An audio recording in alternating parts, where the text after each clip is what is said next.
Well, this has been a long time coming. A sporty, big capacity motorcycle from an Indian manufacturer. And to no one's surprise, obviously Bajaj who have delivered.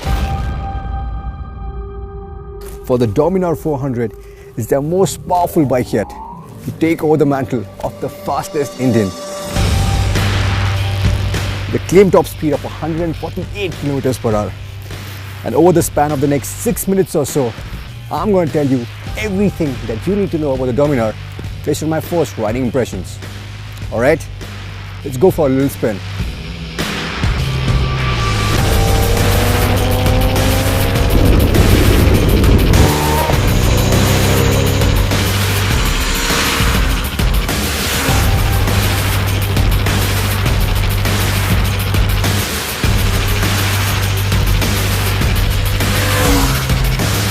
So this is the first power cruiser by an Indian manufacturer, and it definitely looks the part.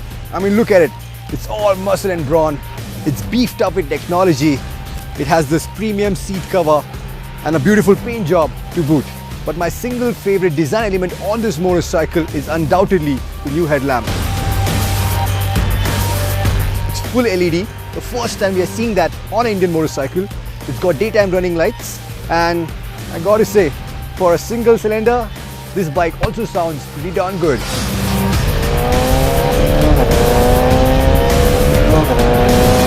The Dominar 400 is powered by a 373cc liquid-cooled fuel-injected engine, which is based on the Duke 390.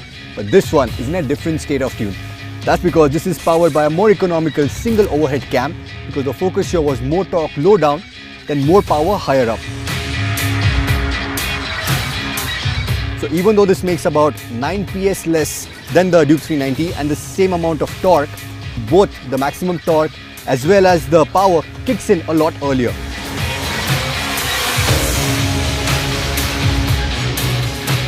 So even though the low end could be a little bit better, the mid-range on this is massive. It's big and fat. I mean, you have as much as 28 Newton meters of torque kick in as early as 3000 RPM. Pretty much negating the need to go down or shift down even when you're cruising in the higher gears. Not that you mind downshifting, because the slipper clutch is brilliant.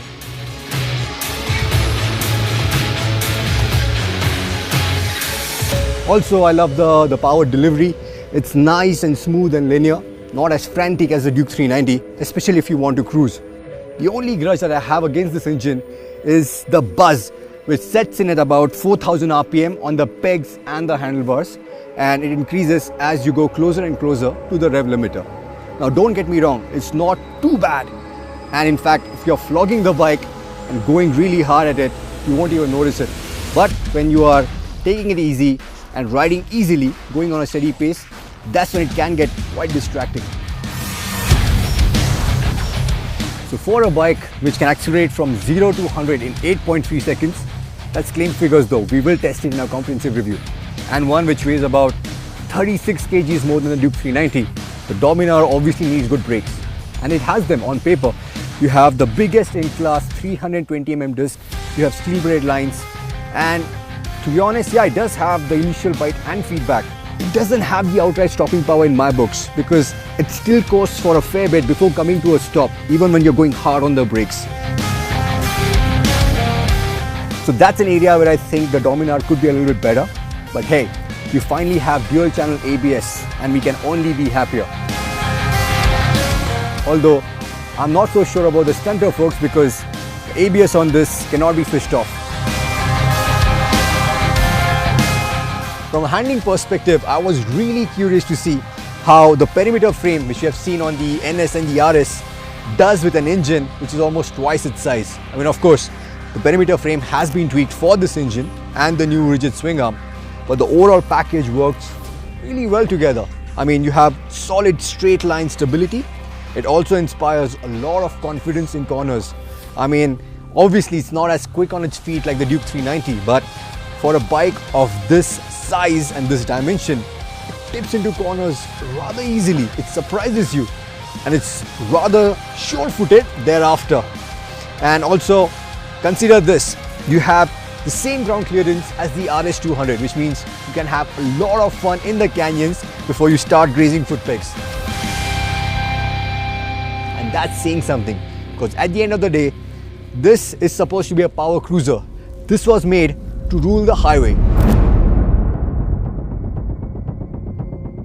The ergonomics are nice and relaxed. The seat is designed for comfort, it's designed for long hours in the saddle.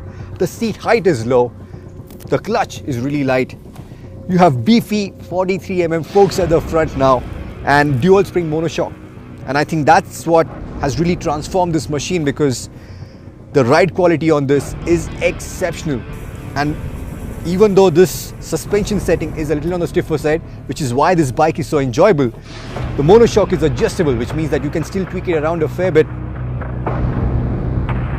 There are still some people complaining about how the Dominar doesn't have the USD forks as we saw on the CS400 at the Auto Expo. But come on, at this price, I won't even call it a compromise, because they work really well. As I said, the ride quality is exceptional, and even the braking stability has improved by a huge margin. If you had to complain about something, I would firstly say the windscreen. This is a naked bike. It does a decent job, but above 130 kilometers per hour, there's a decent amount of wind blast. Secondly, it's the tank. A Dominar has a 13-liter tank, which means that the upcoming Duke 390, 2017 Duke 390, has a bigger tank.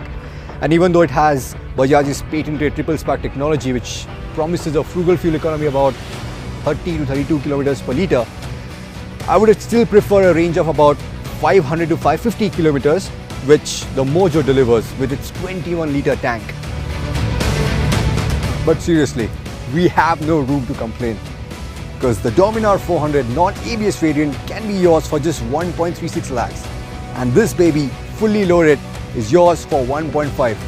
That's ridiculous value for money. I mean, for how many years have we wondered, how can anyone better the KTMs when it comes to value for money?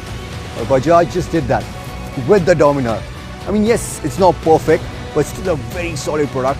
It's available at a phenomenal price. It offers you something which the KTMs don't, which is comfort and excellent heat dissipation. Yay, so no more burnt legs. But these are just our first impressions, and we have to ride this baby longer to bring you a comprehensive review. But wait, if I were you, I would hit that subscribe button, because we have another Dominar video in the works just for you. And you clearly do not want to miss out on that. Alright, so get clicking.